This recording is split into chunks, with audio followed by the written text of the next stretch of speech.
En una cena familiar tranquila en Franklin, todo se rompió. Un momento estaba pasando el puré de papas. Al siguiente, mis padres me miraron directo a los ojos y dijeron: «Nadie necesita tu dinero ni a ti». La habitación dejó de respirar. Mi hermana asintió con la cabeza, casi aliviada de finalmente decirlo en voz alta. Sentí que el aire se derrumbaba a mi alrededor, como si toda la mesa ya hubiera ensayado ese momento sin mí. No discutí. No lloré. Me quedé en silencio. Porque mientras ellos pensaban que me estaban sacando de su vida, no tenían idea de lo que ese silencio realmente significaba ni de lo que estaba a punto de hacer después. Y créeme, ninguno de ellos lo vio venir. Durante mucho tiempo creí que la distancia era lo único que se interponía entre mi familia y yo para tener una relación normal. Viviendo en San Francisco, trabajando largas horas como ingeniera de software, me decía a mí misma que simplemente estaba demasiado ocupada, demasiado lejos, demasiado atrapada en fechas límite para estar presente como ellos querían. Pero la verdad estaba más profunda que eso, enterrada bajo años de expectativas no dichas y ese tipo de historia que las familias fingen olvidar. Crecí en Franklin, y la vida nunca se sintió fácil. Nuestra casa pequeña siempre olía a aceite de motor por el trabajo de papá y a suavizante de telas por las colchas de mamá. El dinero era tan justo que hasta las paredes parecían contener la respiración. Recuerdo las noches en que la recesión pegó más fuerte. Mamá susurrando sobre cuentas atrasadas, papá caminando de un lado a otro por el pasillo, y yo fingiendo dormir mientras escuchaba todo a través del tablaroca delgado. En ese entonces pensaba que si trabajaba lo suficiente, podría sacarnos de esa oscuridad de alguna manera. Madison, mi hermana menor, solía meterse en mi cama cuando los gritos se volvían demasiado fuertes. Se aferraba a mi brazo y me preguntaba: «No vamos a perder la casa, ¿verdad?». Yo le decía que no, incluso cuando ni yo misma estaba segura. Yo tenía 12 años, ella 10, y de alguna forma decidí que era mi trabajo cargar con sus miedos además de los míos. Esa promesa se me pegó como una segunda piel. La escuela se volvió mi escape. Estudiaba con una linterna para no despertarla. Los maestros me empujaron hacia las computadoras, diciendo que tenía una mente hecha para resolver el caos.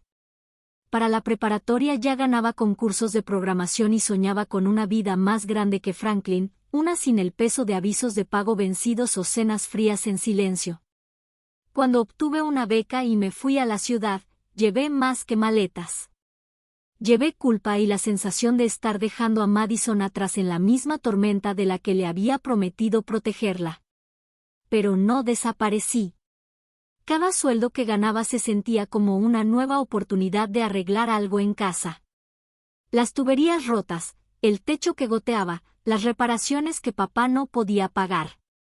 Mandaba dinero en silencio, sin ceremonias, porque así funcionaba el amor en nuestra familia, invisible, no dicho, esperado.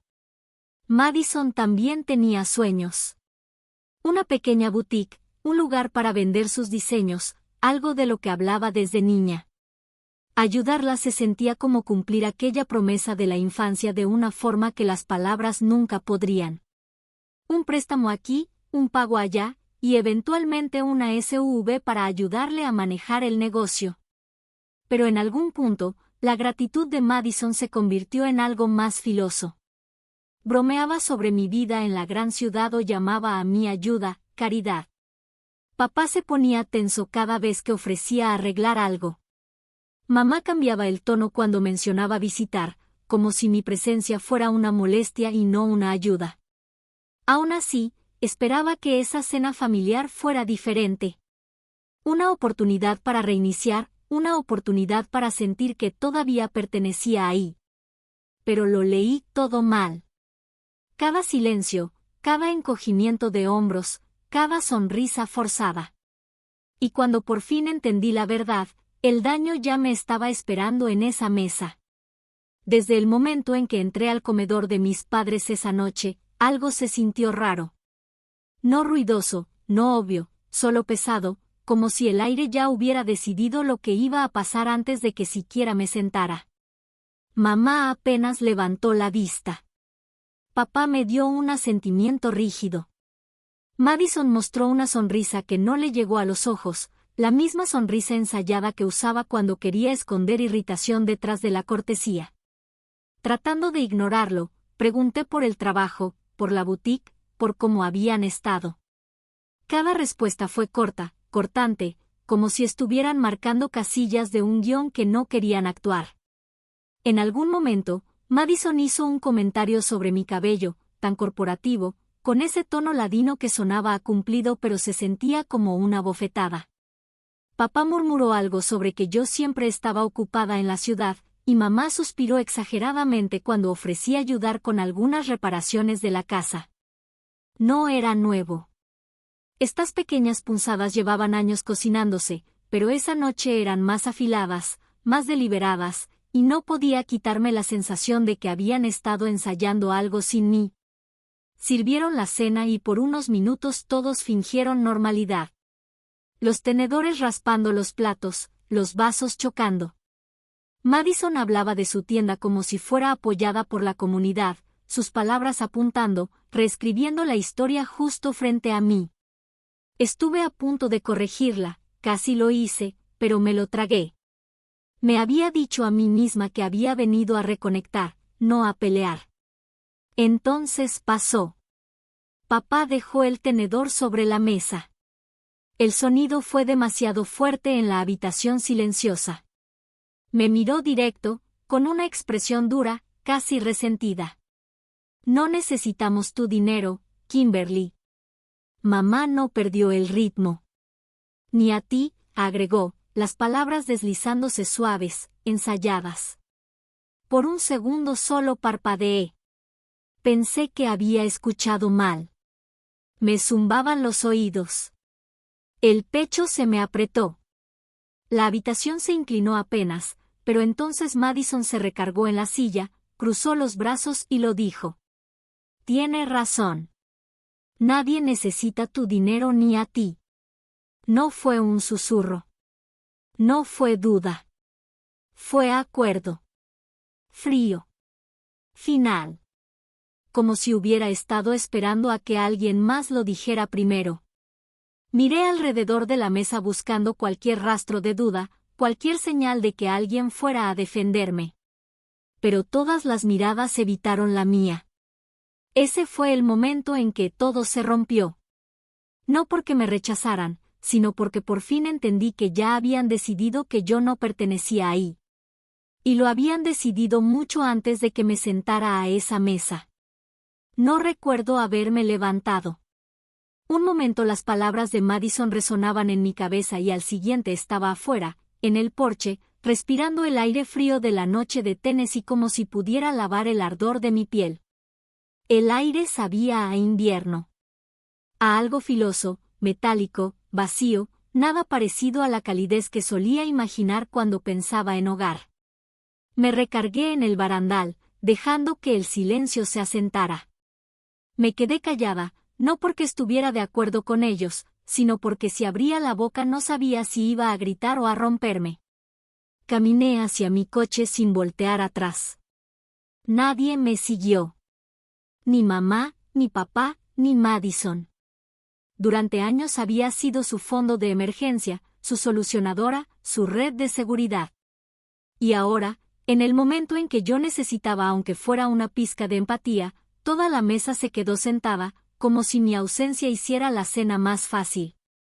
En el hotel, la habitación se sentía demasiado limpia, demasiado silenciosa, como una página en blanco que no sabía cómo llenar. Me senté al borde de la cama, repitiendo en mi mente sus voces, sus caras inexpresivas, la forma en que Madison ni siquiera parpadeó cuando dijo: Nadie te necesita. Presioné mis palmas contra los ojos hasta que estallaron estrellas. Entonces mi teléfono vibró. Elena Cook. No era alguien que llamara por casualidad. Sabía que no me gustaban las sorpresas. Contesté con un suspiro tembloroso. Kim, ¿pasó algo esta noche? Su voz era cautelosa, casi a la defensiva. Tragué saliva. Sí, necesitas revisar el Instagram de Madison ahora mismo. Mi estómago se apretó. Abrí la app, busqué la página de mi hermana y sentí cómo se drenaba hasta el último resto de esperanza. Ahí estaba, de pie dentro de su boutique, sonriendo como si su vida fuera un cuento de hadas, con el pie de foto. Construí este imperio desde cero. Self-made y orgullosa. Publicación tras publicación decía lo mismo. Sin mención de los pagos que había enviado a casa. Sin mención del préstamo del inventario. Sin mención del SUV que conducía y que todavía estaba a mi nombre. Solo Madison, la estrella self-made del pueblo, disfrutando de elogios que no le pertenecían por completo. Eso ni siquiera es lo peor, dijo Elena. Su amiga Erika comentó que nunca pidió ayuda. La gente en Franklin se lo cree todo. Algo dentro de mí cambió. La rabia que sentí en la cena se agudizó, cristalizó en claridad. No solo me habían rechazado. Me habían borrado. Abrí mi laptop. Mis dedos flotaban sobre el teclado, temblando, pero no por dolor. Por certeza. Si no necesitaban mi dinero, si no me necesitaban a mí, entonces yo tampoco necesitaba seguir sosteniendo todo. Busqué primero el título del SUV, luego los papeles del préstamo de la boutique de Madison, pagos, facturas, transferencias, años de apoyo silencioso mirándome en líneas frías e innegables. Y por primera vez esa noche, no lloré. No me desmoroné. Solo me senté respirando con calma, dándome cuenta de algo que nunca esperaron: el silencio no era rendición. Era el comienzo de mi contraataque. Esa noche apenas dormí, no porque llorara.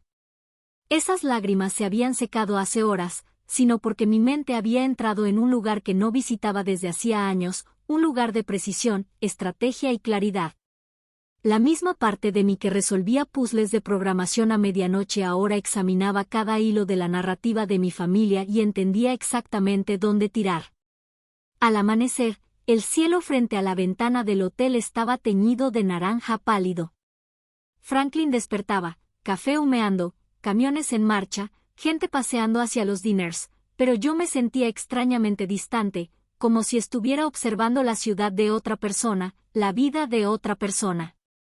No me molesté en ir a la casa de mis padres. Abrí mi laptop. Paso 1, el SUV. El SUV negro que Madison amaba presumir en sus fotos de Girl Boss, todavía estaba legalmente a mi nombre. Lo había comprado pensando que le ayudaría a entregar inventario, asistir a mercados de proveedores y levantar su boutique. Recuerdo la expresión en su cara cuando le entregué las llaves: gratitud, asombro. Esa que no se puede fingir. Curioso cómo esa gratitud se erosiona tan rápido cuando el orgullo toma el control. Busqué el número del concesionario y marqué. Hola, necesito iniciar una recuperación de vehículo, dije con calma. Sí, soy la dueña legal. El gerente pidió papeles. Se los envié por correo en minutos. Dudó. ¿Quiere notificar primero? No, respondí. Solo recójanlo hoy. Una extraña calma me recorrió. No era victoria, ni despecho, solo liberación. Mientras esperaba confirmación, abrí otra pestaña. Paso 2. El préstamo de la boutique. Thread and Willow. El imperio self-made de Madison solo existía porque hace años me llamó llorando, aterrada de no lograr sus sueños sin ayuda. Y yo, en toda mi devoción cargada de culpa, había cofirmado un préstamo lo suficientemente grande como para quebrarla si algo salía mal. Era hora de dejar que saliera mal. Redacté un correo al banco. Ya no haré más pagos del préstamo compartido. Por favor, redirijan todos los avisos al prestatario principal. Pausé sobre enviar menos de un segundo. Clic. Las consecuencias no eran crueldad. Eran claridad. Ni siquiera 30 minutos después, el concesionario llamó. Hemos recogido el vehículo. Así, de un plumazo, un pedazo de la fachada de Madison desapareció. No sonreí. Todavía no. Cerré la laptop y respiré la quietud de la habitación del hotel. Había una ligereza en el pecho, desconocida pero bienvenida, como si algo pesado finalmente se hubiera soltado. Un golpe me sobresaltó.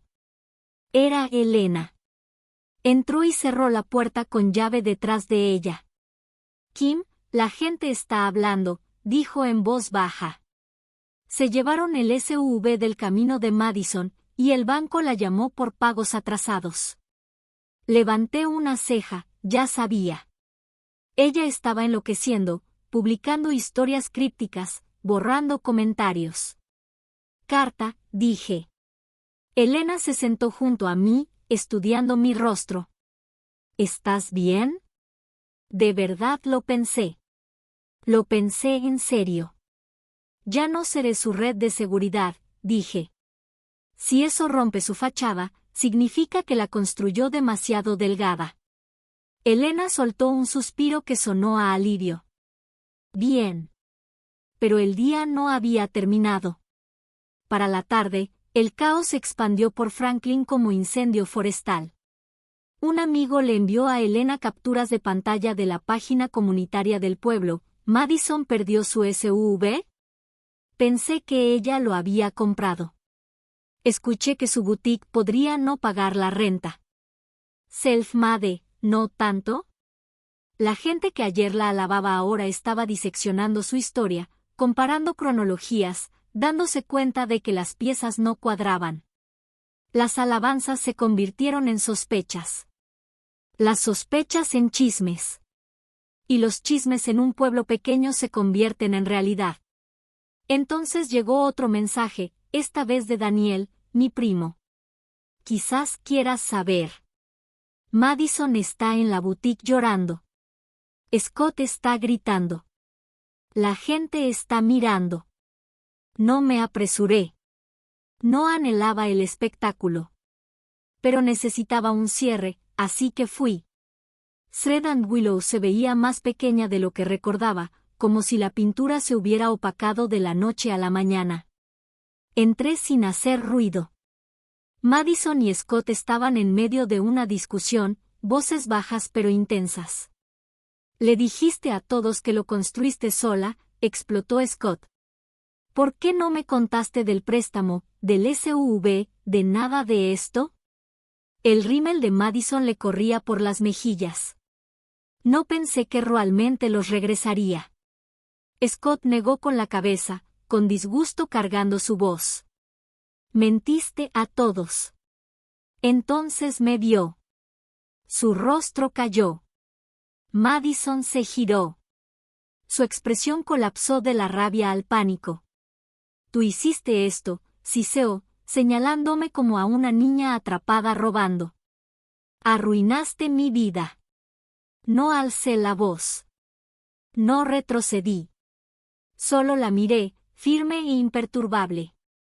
No arruiné nada, dije. Solo dejé de sostenerlo todo. Parpadeó rápidamente, las lágrimas cayendo. Estás celosa, escupió débilmente. Siempre odiaste que la gente amara mi boutique. Casi me río, no porque fuera gracioso, sino porque la mentira era tan pequeña comparada con la verdad. Madison, dije suavemente. Te amé lo suficiente para darte todo lo que pediste. Tú me amaste lo suficiente para borrar cada rastro de ello. Silencio. Pesado, denso silencio. Scott miraba entre nosotras, dándose cuenta de la verdad. La usaste, susurró a Madison. ¿Todos estos años? Madison se desplomó en el suelo, llorando en sus manos. ¿Por qué no pudiste seguir ayudando? ¿Por qué lo quitaste todo? Me arrodillé, no para consolarla, sino para hablar donde no pudiera fingir que no escuchaba. Porque tú me dijiste. Nadie me necesitaba. Sostuve su mirada. Y finalmente te creí. Scott se hizo a un lado. No la defendió. No me culpó. Solo observó mientras me levantaba, sacudía mi abrigo y me dirigía a la puerta. Antes de salir, dije la única verdad que Madison había ganado. Las acciones tienen consecuencias, incluso las silenciosas. Afuera, el aire frío golpeó mi rostro. Esta vez no dolió. Me liberó. Caminé de regreso a mi coche, cada paso más ligero, cada respiración más profunda. El sol se estaba poniendo sobre Franklin, dorado y cálido, deslizándose sobre los techos, belleza que el pueblo no merecía. Pero yo sí. Detrás de mí, las luces de Thread and Willow parpadeaban. Delante de mí, la carretera se extendía amplia y abierta, y por primera vez en años, no cargaba a nadie más que a mí misma. Dejar la boutique ese día se sintió como salir de la tormenta de otra persona. Durante años había cargado el peso de sus expectativas, su silencio, su sentido de derecho, creyendo que si trabajaba más duro, pagaba más cuentas, enviaba más apoyo, de alguna manera el amor se equilibraría. Pero mientras manejaba de regreso al hotel, algo dentro de mí se asentó de una manera que no sentía desde la infancia. Una verdad tranquila, no le debía a nadie los pedazos de mí que seguían tomando. Franklin reaccionó exactamente como siempre lo hace un pueblo pequeño. El chisme se expandió, retorciéndose por cafeterías y estacionamientos. La gente que antes alababa el éxito self-made de Madison ahora susurraba sobre el préstamo, el SUV, el colapso de su boutique. Scott se mudó temporalmente, necesitando espacio para entender que era real y que estaba construido sobre mentiras. Mis padres dejaron 2 mensajes de voz, enojados, desesperados, pero no devolví las llamadas. No por despecho, sino por autoprotección. Cuando finalmente abordé mi vuelo de regreso a San Francisco, no miré atrás. Las luces de la ciudad me dieron la bienvenida a casa de una manera que Franklin nunca pudo. Mi departamento se sentía distinto, más ligero, como si el aire hubiera sido reiniciado. Preparé té, abrí las ventanas y me dejé respirar. No como proveedora, no como solucionadora, solo como mujer reclamando su propia vida. Entonces entendí que los límites no son muros, son puertas, y finalmente cerré las que me drenaban. De vuelta en San Francisco, aprendí a vivir sin el tirón constante de la culpa. Me concentré en mi trabajo, en las amistades que me eligieron y en construir una vida que no se midiera por cuanto podía dar. No necesitaba venganza para sentirme completa. Solo distancia, claridad, y el recordatorio de que puedo elegirme a mí misma. Y si alguna vez has sido quien sostenía silenciosamente a una familia mientras ellos fingían no notarlo, espero que mi historia te diga esto: tu valor no se determina por quienes no lo ven.